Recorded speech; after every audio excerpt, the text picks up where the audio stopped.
Imagine standing on a rugged cliffside in ancient Sparta, looking down at the jagged rocks below. For centuries, people have told stories about these cliffs, about the brutal Spartan society that allegedly hurled weak or sick infants to their deaths in the name of creating a perfect warrior class. It's one of the most famous and terrifying tales of ancient Greece. But here's the real twist. It's almost entirely fiction. The idea that Spartans systematically killed their weak newborns by throwing them off a cliff at the so-called Tarpeian Rock has no credible evidence to back it up.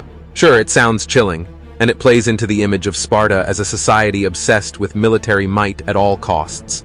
But the truth is far less gruesome. Archaeological digs in the early 20th century revealed bones in the Keadas gorge, supposedly where these grim acts took place.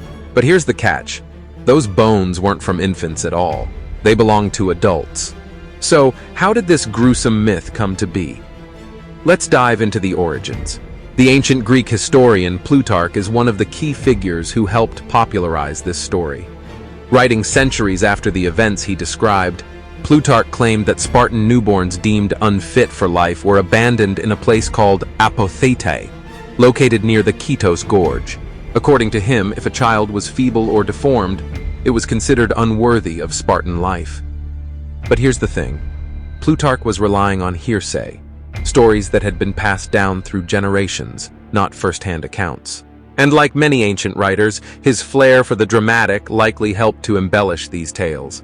Fast forward to the 20th century.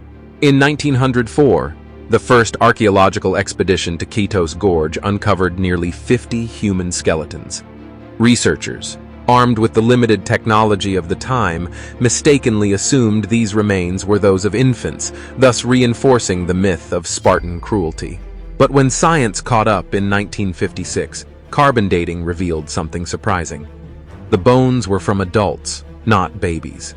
Most were between 18 and 35 years old, with a few teenagers mixed in.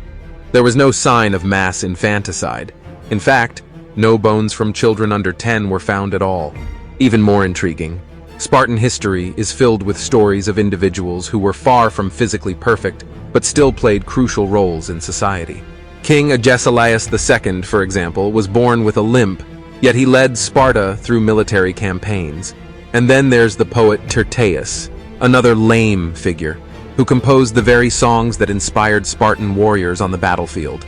These examples paint a picture of a society that valued strength and resilience, yes, but not at the brutal cost of disposing of their weak.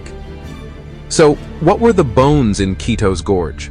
Likely they belonged to executed criminals or prisoners of war. Among the remains, archaeologists found arrowheads, spears, and even a fragment of a skull impaled on an arrow, suggesting these individuals died violently. This evidence points to Keadas being a place where the bodies of the executed were discarded, not where infants were thrown to their deaths. In conclusion, while Sparta's reputation as a harsh militaristic society is well-deserved, the claim that they routinely killed weak babies is more myth than fact. Instead, the Spartans appear to have been more complex, with a nuanced approach to who was fit to contribute to their society. If this peek behind the veil of ancient myths intrigues you, be sure to subscribe to Professor's Notes for more fascinating stories from history's darker corners.